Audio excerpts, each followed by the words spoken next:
Hello, I'm Bill Whalen. I'm the Hoover Institution's Virginia Hobbs Carpenter Distinguished Policy Fellow in Journalism, and I'd like to welcome you back to the Hoover Book Club, where we bring Hoover Fellows and friends together to discuss their latest writings. Our guest today is Bert Patenaude. Bert is a research fellow here at the Hoover Institution and a lecturer in history and international relations at Stanford University. He is the author of several books, including The Big Show in Bololand, the American Relief Expedition to Soviet Russia in the Famine of 1921, which won the 2003 Marshall Shulman Book Prize and was the basis of a PBS documentary film broadcast. His 2009 book, Trotsky, Downfall of a Revolutionary, published by HarperCollins, was serialized for radio by BBC. Bert has published two books on the century-long history of the Hoover Institution, A Wealth of Ideas, Revelations from the Hoover Institution Archives, and Defining Moments, The First 100 Years of the Hoover Institution. These are both generously illustrated, large format books. They feature rare documents, photographs, posters, and artifacts from the Hoover Institution's library and archives. That is a very long way of saying it makes a great coffee table book if you'd like to have those sorts of decorations. Bert Patenaude joins us today to discuss a book he's co-authored. The recently released Bread Plus Medicine, American Famine Relief in Soviet Russia, 1921 to 1923. Bert, welcome to the Hoover Book Club. Bill, great to be on the show. Thanks for having me here and to talk about bread and medicine and those other books maybe that you mentioned in that generous intro. And let's do that because they all tie together. But first, I'd like to talk a little bit about the Hoover Archives, or as we like to call them, LNA, the Library and Archives. It's interesting in this regard, I think, Bert. The Hoover Institution has a history, a tradition of very public faces. Our director is Condoleezza Rice. We were graced for decades by the presence of the great George Shultz, Milton Friedman, very public figures, very renowned figures. The Hoover Tower on the Stanford campus, Bert, it is the most visible landmark at Stanford University, and yet we have this vast treasure trove that is our library and archives, literally hidden inside the Hoover Institution. Not a lot of people know about. Let's talk a bit about LNA. So just explain to people what exactly archives are and how it ties into the historical mission of the Hoover Institution. Yeah, so Hoover Institution Library and Archives is kind of a pioneer in the sense that we come into existence in 1919, and the National Archives actually doesn't come on board until 1934.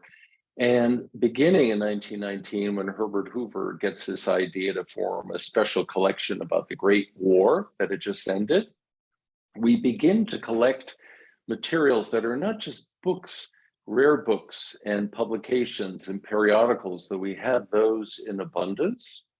And we have about 1 million volumes of them in the tower, in the Hoover Tower. But as well, the Hoover Institution begins to collect the kinds of papers that we call archival collections, archival boxes, and so on. And Hoover begins to do this right away. In fact, the first collection, the founding collection, really called the Nucleus, is the collection of the papers of the Commission for Relief in Belgium, together with the American Relief Administration papers, which we'll be talking about today. Those are kind of the founding collections of the archives part of this, right? Mm-hmm. But all this time in the 20s and 30s, this special collection, which keeps growing and growing, it starts out as a collection on the Great War, right, but then becomes about the war and its aftermath, and that keeps growing and the collection scope keeps growing. The collection gets so big that Green Library is not able to contain it anymore. It is just really a massive of collections in various parts, stored in various parts of the main library at Stanford. So what happens is Hoover raises money for the tower. It gets built late 30s and it's dedicated in June of 1941. And that's where the action is until the mid 1970s. By then, the archives is established as a kind of separate unit within the Hoover Library. And we have that separate building, the Herbert Hoover Memorial Building, and a reading room down below. So library, archives, the LNA, and we now have thousands of collections. The collecting scope grew after World War II so that it went global. We have very strong Asia collections. We have people coming from all over the world to research these collections. And final thing, we talk about a library and archives and a think tank, the Policy Center at Hoover. But really, there's one institution. A lot of those senior fellows and key figures have their papers in the library and archives. For example, Mr. Schultz. There's a recent biography of Mr. Schultz that's now out. It's based largely on his papers at Hoover. Milton Friedman's papers are here, Friedrich Hayek, and so on. So it's not as if these two dimensions of the institution are completely separate. They really do come together at a certain point. Now, what if I wanted to learn more about George Shultz or Milton Friedman or your particular area, which is the Soviet Union? How do I go about getting to the archives? Can any individual off the street come in, or does one have to have certain academic credentials? How does the process work? It still amazes me that people ask that and are surprised to hear that anyone can go in. All you need to do is register, show an ID, fill out a simple form. Since COVID, and in recent years now, you have to make an appointment ahead of time. The reading room is always pretty full, and the capacity has been a bit diminished since COVID hit. So that's one of the things that, you have to look at the calendar, go online, make an appointment. But we do a lot of advising students on the campus, outside visitors, and so on, who write to us ahead of time. And you typically have no trouble getting a seat in the reading room, and you can order pretty much anything you want. There are collections where the donor has stipulated that certain parts of it must remain closed until a particular date and so on. But that's a small minority of the material. Most of the material is there. We have wonderful finding aids online. So the Online Archive of California, you can see the box by box, folder by folder contents of various collections. You order ahead of time. The stuff's waiting for you when you get there.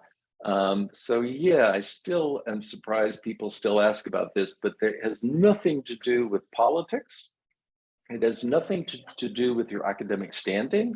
Anyone can get in, as long as you fill out the form and show an ID, you're fine. Sounds like a great deal. What is the most interesting artifact you've come across in the archives? The most interesting possession, the most surprising thing you've stumbled across? Oh boy, it's been I'll punt a little bit at the beginning here by saying that it has been a few decades of surprises for me. So I actually came out here to study history in the PhD program here at Stanford, 1978. So the first time I entered the library, not the archives, was in the fall of 1978 to write a paper. And the first of the surprises was the quality of the newspaper collection. Rare newspapers from the late 19th, early 20th centuries in a variety of languages. So I'm able, as a first-year graduate student back in 1978, to write a superb paper about anarchism on the eve of World War I. So that sort of starts me off on this. And then over the years, I put together these books that you talked about. In fact, my big show in Bololand from 2002 is largely based on the ARA papers. The biography I wrote of Trotsky in 2009 is largely based on our Trotsky collection here. Right. And, the Wealth of Ideas is a kind of story of the 20th century told through the archives and the collections. I would have to say that it was in writing that book in 2004, 5, and 6. It came out in 2006. That I continually surprised myself, and I became a kind of amusing figure in the archives. So back when I'm actually doing this, the head of the archives was Elena Danielson. She was the director. And I'm working on this book, and I was looking for rarities. I'm looking for what they call treasures. I'm looking for things to really spotlight in the book that would become a wealth of ideas. Mhm. And I remember one day I was going through the papers of Mene de Basili, who basically was a member of the Tsar Nicholas II's entourage, and was present at the end when the Romanov dynasty fell in 1917. And going through his papers, we already knew that we have the various drafts of the Tsar's abdication letter because de Basili wrote them. And so Nicholas de Basili is somebody we know, and there's, basically these drafts are one of the things we bring out as one of the archival treasures. But in fact, as I'm going through the collection, as I'm researching this book, I find a notebook that de Basili had on him in 1917. And then I'm looking at his memoir. And he said, I met the Tsar after the abdication aboard his train at the front. This is the front in World War I. Right. And he said, the Tsar, I opened my notebook, my little notebook, to tell the Tsar about the members of the new provisional government. He asked to see the notebook.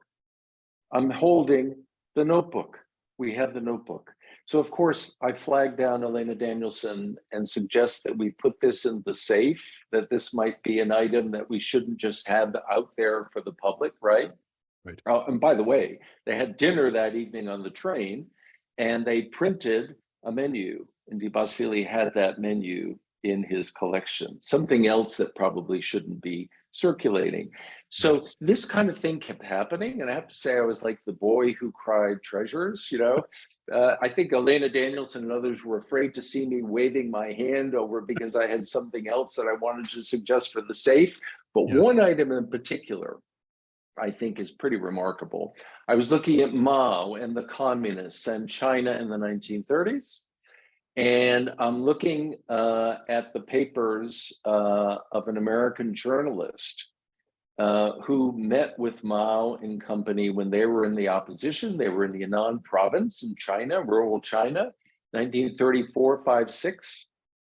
And in those papers, I find these pen ink drawings that the caption says were drawings made by someone, one of Mao's entourage, who was a part of the Long March in 1934. Famous, epic, formative experience for Mao and his fellow communists. Well, these were 25 ink sketches of very dramatic scenes along the way.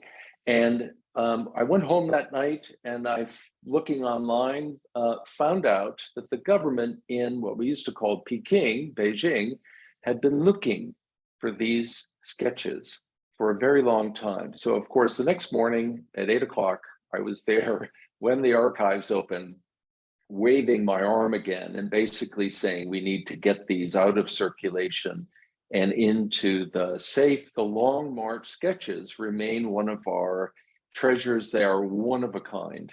No one else has these. Others would like them. And again, they're put under lock and key, or they're in safekeeping, and we bring them out for particular guests.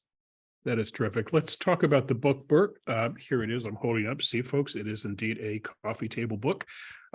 It was a wonderful book to read, Bert, in part because you've just done a great job of not just text, but illustrations to really make it kind of go by smoothly. It was a great way to pass a long airplane ride recently. You received a big compliment. The passenger next to me really wanted to get her hands on it. I told her to go to hoover.org and look for it. Didn't resell it to her. Let's begin, first of all, with the story of the Soviet Union in 1921, 1923. It interests me in this regard, Bert. To the extent that one knows much about Soviet history in the early years of the Soviet experience, they know the revolution. They've seen the movie Reds, maybe. They know how the revolution came about. Perhaps they're familiar with the early implementation of the government. Perhaps then they know that Stalin dies and Lenin dies. Lenin dies. Perhaps they're familiar with then Stalin then rising to power and the various atrocities he commits through the late 20s, 30s, leading eventually to World War II. It seems to me, though, that this period 21 to 23 is somewhat overlooked, and certainly in terms of the conditions on the ground in the Soviet Union. So why don't you take us back to the Soviet Union in 1921 and talk about this problem they have, which is that they cannot feed their own people. That's right. And let me just begin by saying that when I began writing my book about this famine and the relief mission, there was no single book in English about the famine. The much better known famine is the one 10 years later. The Ukrainians call it the Holodomor, the Stalin famine, right? Right, and that is a staggering famine because I think something like 13% of the Ukrainian population perishes during that famine. But right, I'm sorry. But very interesting is the fact that this earlier famine, 1921 to 23, is deadlier. At least 6 million victims, probably more, but the figure 6 million is what, as a minimal figure is what we can agree on. Right. So what happens is the Bolsheviks have been in power for several years, since 1917.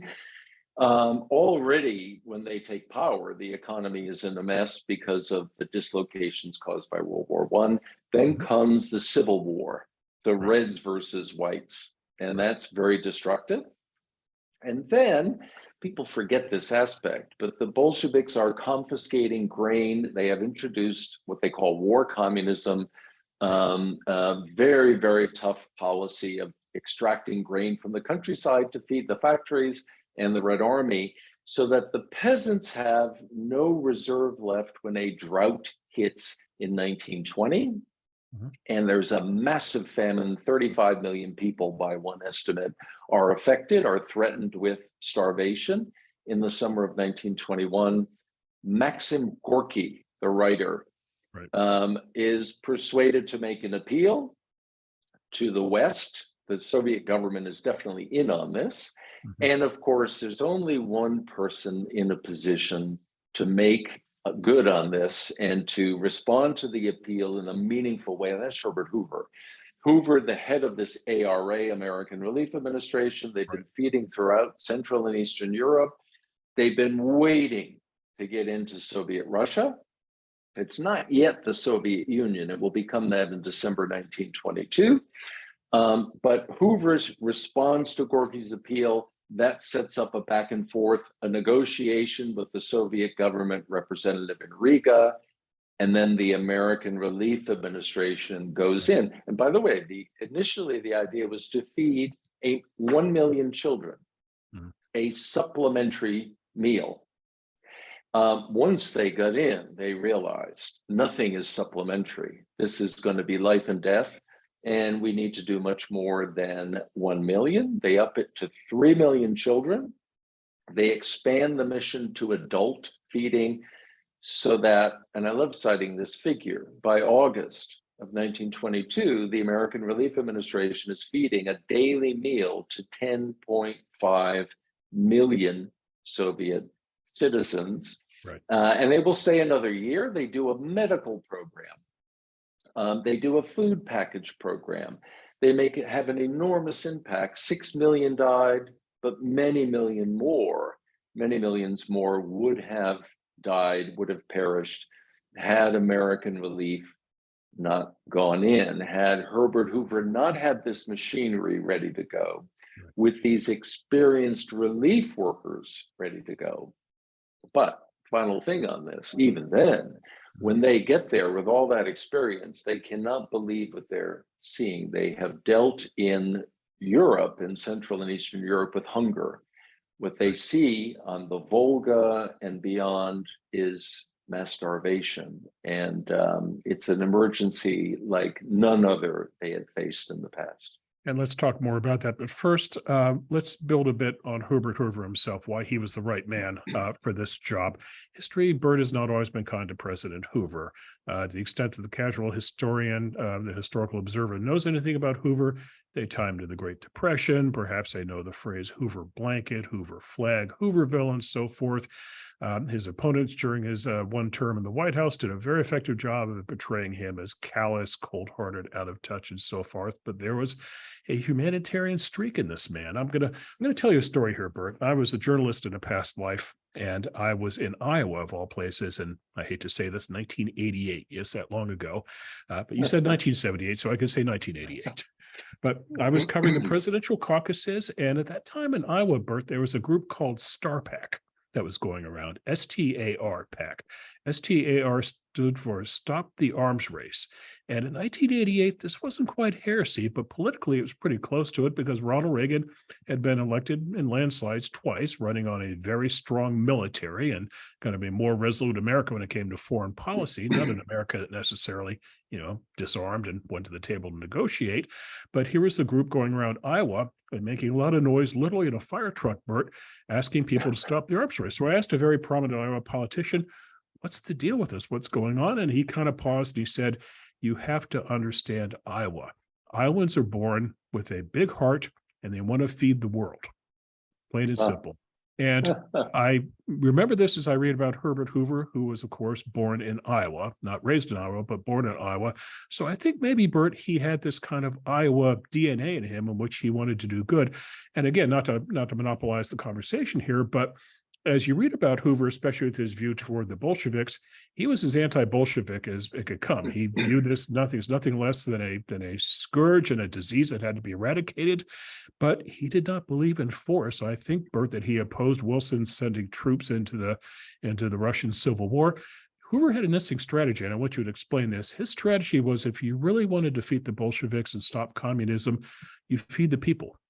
By feeding the people get strong, and then the people, by being strong, will be in a position to rise up against the government. The right approach, unfortunately, took about 70 years for it to happen. But interesting that in 1920, he was seeing things differently, that no, you just don't approach the Bolsheviks militarily. You actually try to improve the lives of the citizenry then, who will then turn around on their oppressors. That's exactly right. First of all, the Iowa background is a Quaker background as well. Right. Herbert Hoover's orphaned there. I do think there's something in Hoover's DNA. Iowa is essential to the story, right? Right. And you're exactly right. In 1919, 1920, Hoover is one of the voices inside the Wilson administration. He's the head of the U.S. Food Administration, arguing against going after the Bolsheviks militarily. The idea is, don't feed the fuel, feed the flames, don't give the Bolsheviks an excuse, right? Instead, the way to do this is you want to get in and start feeding the population. Bolshevism is the disease caused by an empty stomach, essentially. If you feed the people, they'll come to their senses and throw the Bolsheviks off. He tried to get in 1919. It wasn't happening. A civil war was on. But in 1921, the Bolsheviks had no choice but to accept his aid. By the way, if I can say parenthetically, I think one reason that this famine and the relief mission has been so forgotten, and that I had a lot of material to work with and a sort of open field when I was doing my first book, is because Herbert Hoover and his association with the Great Depression, that had tainted people's views of Herbert Hoover, the humanitarian. Right. Two quite distinct things, right? Back to 1921, Hoover goes in and he's pretty confident, he's not alone, that the food that's going to save millions of lives is also somehow going to bring an end to what he called this foolish economic experiment, the Bolshevik experiment. Right. The problem is the Bolsheviks had wiped out every possible opposition. And once the Americans get there and the leader of the mission, Colonel William Haskell, sends a telegraph back to Hoover, Bolsheviks firmly in saddle, no opposition possible. They begin to grapple with the fact that they are going to actually be saving Russian lives, Soviet lives, but in fact, the Bolsheviks are not going to go anywhere. On the Bolshevik side, the Soviet government side, and you're right, Lenin is toward the end of his life here. Right. They're hoping to pull in the ARA, to to establish some sort of connection, official connection, trade, diplomatic relations with the US through the ARA. Somehow that will lead to something, and Hoover was determined not to let that happen. So when the ARA leaves in July actually of 1923, that's the end. Now we know what happens. Right. Stalin then begins to assert himself after Lenin's death in 1924. He becomes the supreme dictator by the end of the 20s, certainly by the early 1930s. And so if you want to do a what if, look back at ARA in that period. What if the Americans decided to hang in there? Right. And somehow engage the Soviet government, somehow keep things going? Maybe that would have led to a different outcome. Could never prove it, probably unlikely. But as I keep returning to this topic, I keep that possibility in mind. So, Bert, I'd like you to explain a bit what the American Relief Administration was, how it operated, and then perhaps we can segue into what exactly went to Soviet Russia in terms of bread and medicine. Right. So ARA is American Relief Administration, and that's yes. a very important word. It's a minimal American staff. Mm-hmm. And what Hoover's people do is they administer relief, but they use as the sort of the workers, the people who staff the kitchens and staff the warehouses and the transportation are local citizens. They right. did this successfully throughout the major countries of Central and Eastern Europe in 1919, 1920 into 1921. The problem when they get to Soviet Russia is they have difficulty attracting people, public-spirited citizens, to serve on their committees. These people are afraid. They're afraid the Bolsheviks are going to target them. The Bolsheviks do not want the American Relief Administration associating with potential enemies. And right. they see school teachers, doctors, etc., the types of people the ARA would hire as potential enemies. Nonetheless, it works. They set up their local committees to determine who the needy are, and they start feeding. And the feeding involves three things. One is what they call child feeding. Right. So they will serve that one supplementary, it's really the only solid meal of the day for children. And it might be beans, sort of rice, kasha, making some sort of rice dish, porridge, milk, cocoa, sugar, and fats. Something like this, that the kids would come together every day and eat. Right. So that's one meal a day, and you have to eat it on the premises, because if you bring it home, your parents might eat it, or who knows who's going to eat it. Mm-hmm. But then once they realize that they're saving millions of children, but in fact the parents are dying, they decide to do something Hoover had never done, ARA had never done: adult feeding. So the US Congress, Hoover orchestrates this. He gets President Harding, Warren G., to ask the US Congress for an appropriation of $20 million. Mm-hmm. And they use that to purchase corn, which is, of course, in great surplus in the American Midwest, a lot of agricultural surplus on hand at this time. But corn is the cheapest, and they send over about 20 million bushels of corn. Russians don't really know corn all that well. They're a little worried about this, right? Mm-hmm. But they have to send it over in bulk and then do the milling over there, just because time was of the essence. Right. By the spring of 1922, the corn is arriving. People are getting their distribution of corn and on the Volga and beyond, and the transportation system is in horrific shape. So this is the port, from the ports to the railways and so on. Very difficult task. They do it. People talk about logistical feats. This is one of the all-time greats, and it's Herbert Hoover pulling the strings and orchestrating. So adult feeding happens, and then the third type of feeding is food packages. They set up a food remittance system. Anyone outside Russia could go into an ARA office, put down $10, and then the ARA in Moscow and the localities would be informed, and a $10 food package would be delivered to the appropriate recipient. And I mean 117 pounds of flour, rice, tinned milk, etc. This is a substantial life-saving food package. So those three things. And I could give you, facts and figures, and Hoover's people were famous for collecting those. But, you start glazing over, it's an enormous amount of food, an enormous amount of people who are saved. About 100,000 food packages are brought in through the course of the mission. In addition, the ARA had never done a medical program. That's where the book comes in. Right. So typically in other parts of Europe, the American Red Cross did it, or the local Red Cross societies. Hoover found out in the summer of 1921, as he's getting ready to go in, that the Soviets want no part of the American Red Cross, because the American Red Cross had operated with the white forces against the Reds in the Civil War. So they have to mount a medical relief program, a brand new thing. And they end up bringing in literally tons of medications, medical instruments, surgical instruments, hospital blankets, etc. They bring in everything. And I mean, things like castor oil, quinine, which was very rare, basic medicines they bring in. What exactly is the health crisis of the Soviet Union in 1921? What diseases are they trying to control or eradicate? Well, they have epidemic disease. People are fleeing the famine zone.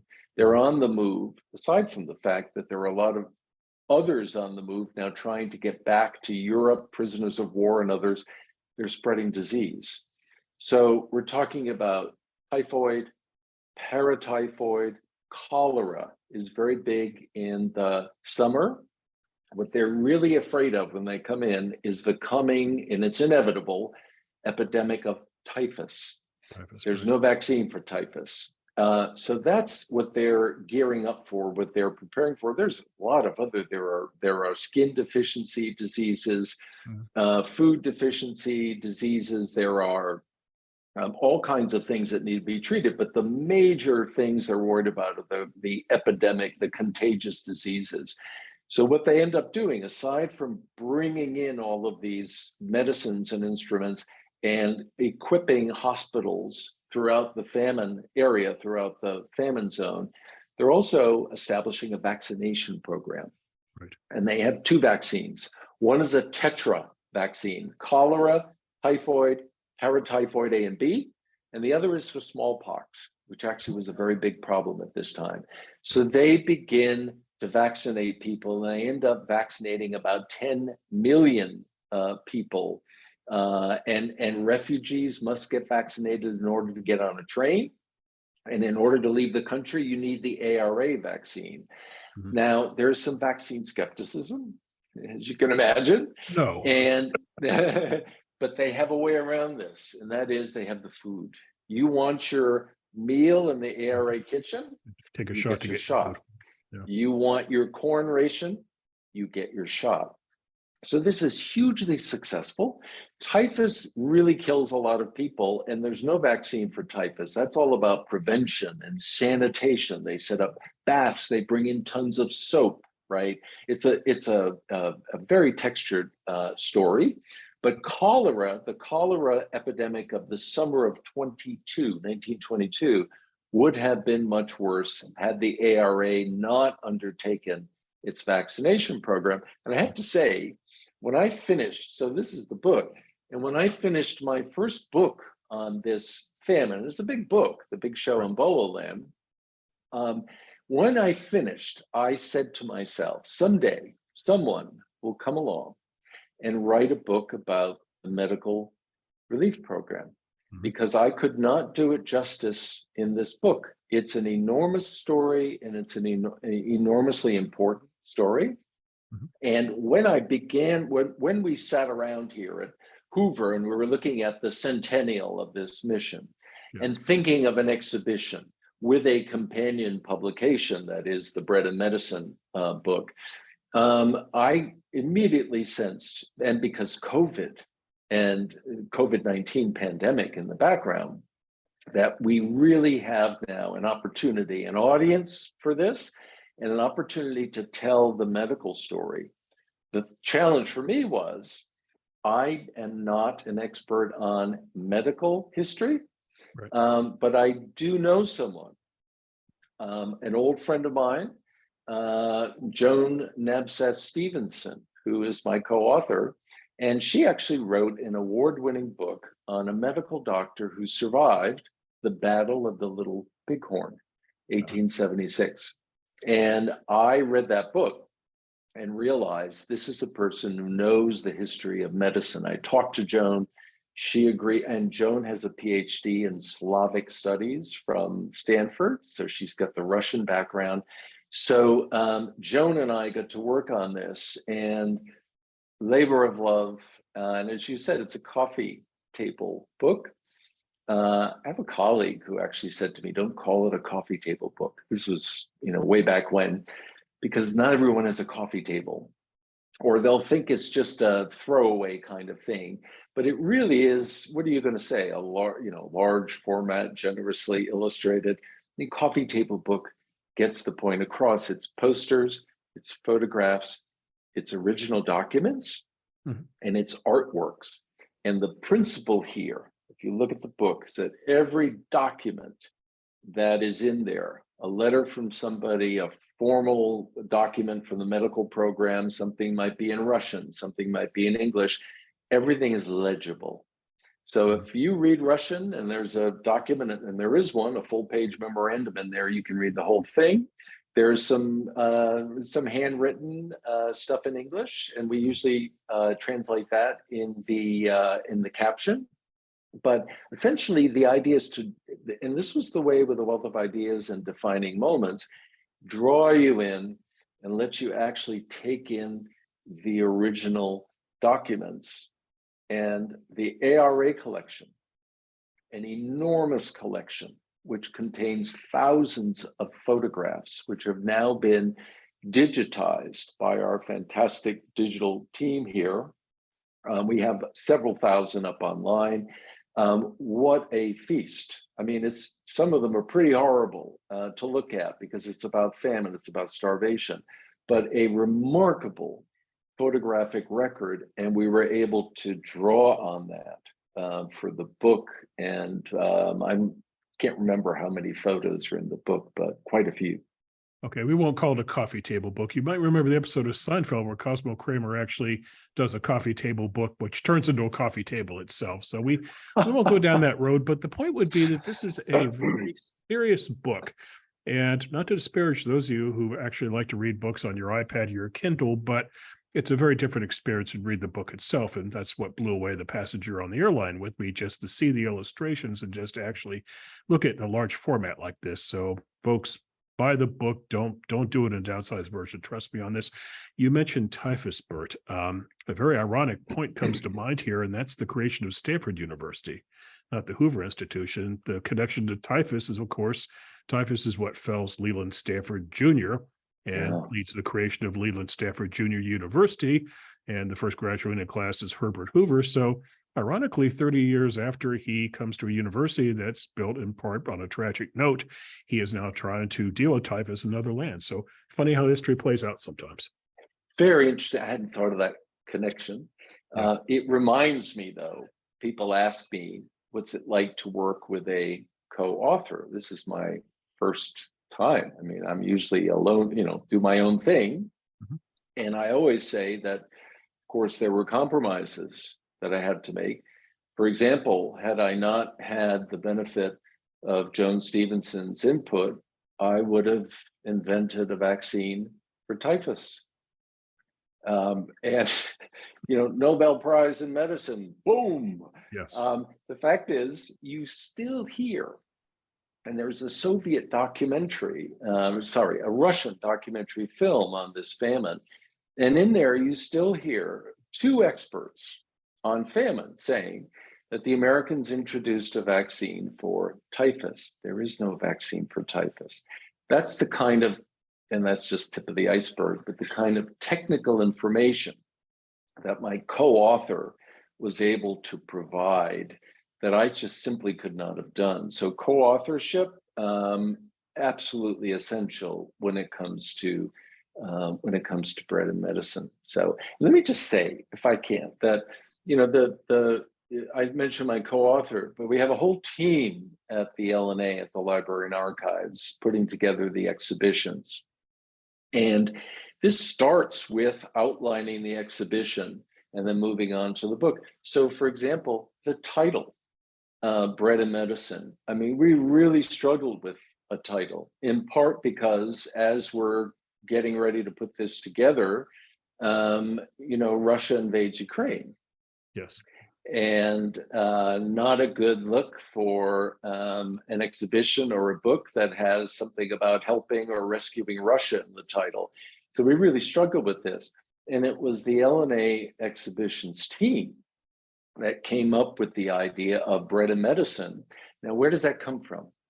If you look at Maxim Gorky's appeal to the world for help in July 1921, it's addressed to all honest people. And he basically says the country of Tolstoy and Dostoevsky and Mendeleev and Chekhov, that country is suffering right now.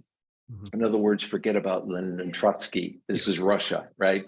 And he says, you've got to do something for us. People are starving. There's mass starvation going on. The very last line of his appeal is, give bread and medicine. He didn't use a plus sign. That was our little innovation. But this is teamwork. And I say not just the cover, not just the title, but selecting images. It's very carefully done. The stuff that goes on behind the scenes and getting the look exactly right. We have posters. We have Soviet posters that are phenomenal. Typhus, cholera, those threats. And the Americans brought those posters back. We reproduced those in the book.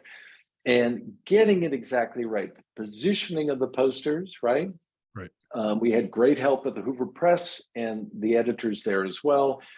So team effort. And, Joan and I sort of lead the way on the content, but getting a coffee table book together, I know because I've now done 3, it's an enormous amount of work and you need a team. It takes a village, so to speak. Right. Let me put you on the spot here with the question, Bert. Which was the heavier lift for Hoover? Was it famine relief to Belgium during World War I or famine relief to the Soviet Union? And it's an interesting question in this regard. You would say, well, obviously the Soviet Union was just a larger scale operation, but in World War I, he was breaking new ground, whereas in the 1920s, he had something to build upon. That's it. So I would say, really almost answering the question there, but I would say the real challenge is Belgium under German occupation, and the diplomacy involved there in getting past the British blockade, getting the Germans to stand back. But also, we don't think of this, recruiting the staff. There's no experience out there. There's no experienced, crew you can go to. Right. So that's the training ground, and that becomes the model. And it's not just for what happens in Belgium, it's how you're moving the grain ships around the world.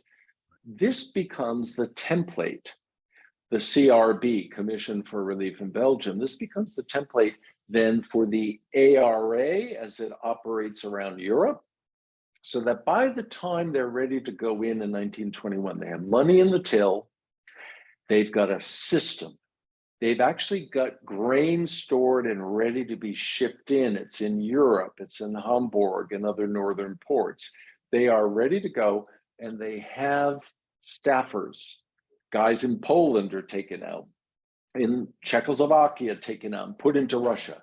The idea is the machinery had been perfected. Now, having said that, there's no mission like this. And I've already mentioned a couple of things: the size, the scale, the distances, the state of the transportation system.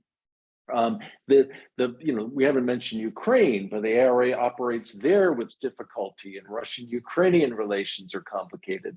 Right. There's all of that, and the innovation of ARA doing adult feeding, has never done it, and also a medical program. has never done it. So this takes it to the next level, but without CRB, there's no ARA and there's no successful ARA intervention in Soviet Russia. I'm glad you pointed it out. People forget it.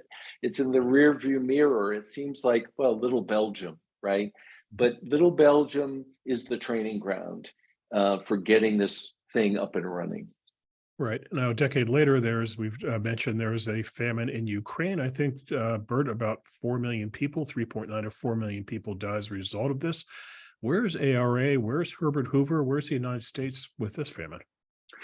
Yeah, so it's very interesting that Hoover's in the White House, and the question never really comes up about international aid. By then, of course, we have a Great Depression, right? And the West is not in a position to be even appearing to come to the assistance of the USSR. But in this case, very different. The Soviets are denying there's a famine. Right. They actually get some help from a New York Times journalist by the name of Walter Duranty. You may know the name, a sort of infamous figure. And so there are reports of a famine in Ukraine, but it's really kind of suppressed. The image Americans have at that time of Stalin's USSR is of a country on the move building socialism while the West is kind of stuck in the mud. Well, was it Lincoln Steffens? Was it Lincoln Steffens who said, "I've seen the future and it works" when he went to the Soviet Union? Yeah, that was back in, I think it was 1919. I have seen the future and it works. That's another kind of infamous line. Yes. But listen, this is interesting. Let's say that, the word got out about a famine in Ukraine, and it was beyond Ukraine, but you're right, about 4 million plus die in Ukraine. And it's unlike 1921, this becomes, the famine starts for reasons that have to do with, weather, but also with collectivization, primarily with the disruptions caused by collectivization. And then Stalin decides to withhold food and take food from the Ukrainians. And that's why Robert Conquest, Russia curator for a long time here, introduced the term terror famine with a hyphen, right? But let's assume the word had gotten out about this famine and there was no Great Depression in the West. You would never have encountered a situation where Stalin's USSR is asking the West for help.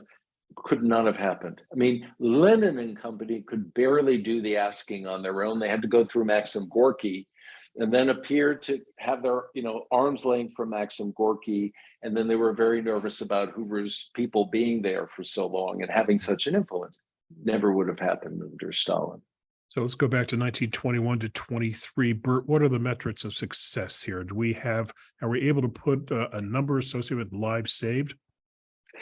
Yeah, this is a problem. I mean, the number of lives lost, you can see the Americans debating this among themselves while they were there, and then lives saved. They were actually asked at the end of the mission. So the Moscow headquarters sent out a questionnaire. Right. And as far as lives saved, they were all over the map. And as far as lives lost in the famine, how many people perished, there's quite a disparity. But I think it has to do a lot with where you were stationed during the famine. And I think those people who were in the worst of it in the Volga and especially out toward the Ural Mountains, Ufa, and on the edge of Siberia, they understood that the famine was much bigger than people understood, and that a lot of people perished because of the famine, and they didn't starve to death. I mean, one of the premises of doing this book is most people in the famine do not starve to death. They die of famine-related, hunger-related disease. And that's why the medical program is important. I wouldn't want to put a figure on how many lives were saved, but I would just cite as a kind of, concluding assessment on that. Right. The official document presented to Herbert Hoover and the ARA at the end of the mission in July of 1923 by the Soviet government. It's an official document. We call it the scroll. It used to be here. It's now in West Branch, Iowa. And in there it says that the ARA, through this amazing work, has rescued entire villages, indeed entire towns and cities. And it doesn't put a number on it. But if you're looking at that kind of language, which I think is just that they were justified in writing, then you're thinking of more lives saved than the 6 million who perished. The life-saving food, the medicine, which I think has been undersung, the role of the medicine until now, and just the supplies to the hospitals, the food that they delivered to the hospitals, et cetera. Oh, and another thing, because they had to move the food to the interior across the railway lines, the ARA's presence and the whole mission forced the Soviets to resurrect the railway system, the transportation system. It's almost like what happens 10 years later with Stalin's first 5-year plans. Right. They really have to go all out and do what they call storming, right, to get the transportation system up and running. Had that not happened, had ARA not come in, I think we're looking at a catastrophe of much larger proportions than the one we had. Now, I know, Bert, that the Hoover Institution is in possession of many gifts, trinkets from the people of Belgium, thanking Herbert Hoover profusely for saving them during World War I. Did Hoover ever get any thanks from the Soviet government? And Bert, at any time did he get any kind of award for humanitarian effort? Did the Nobel, did Carnegie, any organization that would look at this and think, my God, this man saved lives, did anybody honor him for his work? Well, he's honored for his work here, though I think most of the accolades come before the Soviet Russia mission. And that would have been, of course, before he becomes Secretary of Commerce in 1921. The Soviets did provide that, what we call that scroll I was mentioning toward the end, and thanking Hoover directly, and the ARA and the American people. So there is this notion of thanking Hoover for saving, they don't quite say saving the nation, but saving quite a lot of people. Maxim Gorky has a pretty stunning letter. I'm working on an article on this now that thanks Hoover and says, you just won't be able to measure the effect that this has had. The problem for Hoover is that once the ARA leaves and once Stalin begins to rise and the Stalinists take over, they rewrite the history of what the ARA was all about. By the end of the decade, you can already see that this is not philanthropy. This is not a humanitarian intervention, it's espionage under the cover of philanthropy. And of course, once Hoover becomes president and he refuses to grant diplomatic recognition, he continues to be against that. It's FDR who will grant recognition after Hoover leaves office, but they had all the more reason to detest Herbert Hoover, President Herbert Hoover. And essentially all through the Soviet period, the ARA is seen as an espionage mission and information gathering and all of that. And in fact, they gathered a lot of information. It's in hundreds of manuscript boxes here. But it's not espionage. It's simply what Hoover's organization did wherever they went. They collected material on the social conditions, economic conditions, culture, how people were faring. They interviewed people. They asked for their memoirs of what they had experienced since the revolution, et cetera. It's all here in the ARA collection. Okay, a final note, Bert, and I want this to tie into the great work that you do for the institution. Herbert Hoover's birthday is, I believe, August the 10th. And I know the year it's 1874. And I mention this because next year is 2024, which means that President Hoover's sesquicentennial birthday will come about. I know the Presidential Library is obviously on top of this, but here at the Hoover Institution, I think there's a question of what we should be doing to honor him other than obviously a very large cake with a lot of candles. So you have written about his work on famine. You've written about the century-long existence of the institution. How would you approach his 150th birthday? Well, yeah, good question. We have some, I can't spill any details, but we are working on something possibly in conjunction with West Branch. Now, it seems to me that we have to use every occasion possible to sort of resurrect the image of Hoover from the time when he was the great humanitarian. Right. And the sesquicentennial of Hoover's birth is one of those occasions. How we go about doing that, and you have to be very careful. And this is a sort of personal anecdote that, I wrote this book on Hoover's Relief and the Big Show in Bololand and ARA and all of that, and then these other coffee table books. Well, I'm affiliated to Hoover and a research fellow. And at a certain point, people just wonder, you have to worry about your credibility, in the sense that you really have to make the case, and you really have to document what you're saying. Otherwise, they think, you drank the Kool-Aid and you're just saying things about Hoover because people are still skeptical that Hoover could have done what he did. And final note on this, and this points the way toward next August, is if you look at Bread and Medicine and you look at the foreword, it was written by a dean here at the medical school. I've been teaching at the medical school. This is somebody I know, is Dean Michelle Berry.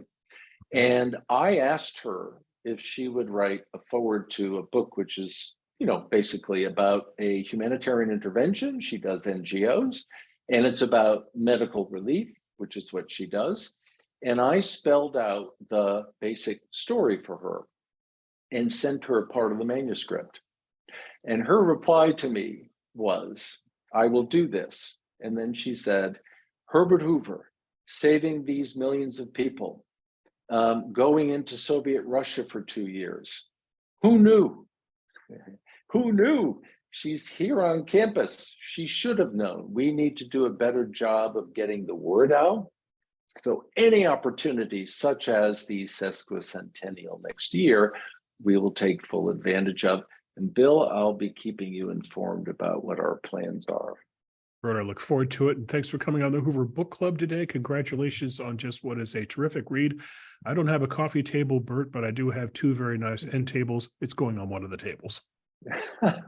Bill, it was great. I had a great time, great conversation. Thanks Good. for having By the way, me Bert, on. also please pass along our thanks and congratulations to your co-author, Joe Nadsbus Stevenson. So the book's title, once again, I'm going to hold it up for you to look at once again. The book's title is Bread Plus Medicine, American Famine Relief in Soviet Russia, 1921 to 1923. It's published by Hoover Institution Press, which you can find by going to hoover.org if you want to order the book, and I recommend you do. Where do you find that? Simple. Go to hoover.org. By the way, when you go to the Hoover website, click on the tab that says Library and Archives, and there you're going to get into the world of treasures that Bert was talking about earlier in our show. By the way, one more task for you, my friends. I recommend you also sign up for the Hoover Daily Report, which comes in your inbox weekdays. That means every time Bert and his colleagues make news here at the Hoover Institution, you'll get it in your inbox. So the Hoover Daily Report. For the Hoover Institution, I'm Bill Whalen. We'll be back soon with another installment of the Hoover Book Club. Until then, take care. Thanks for watching.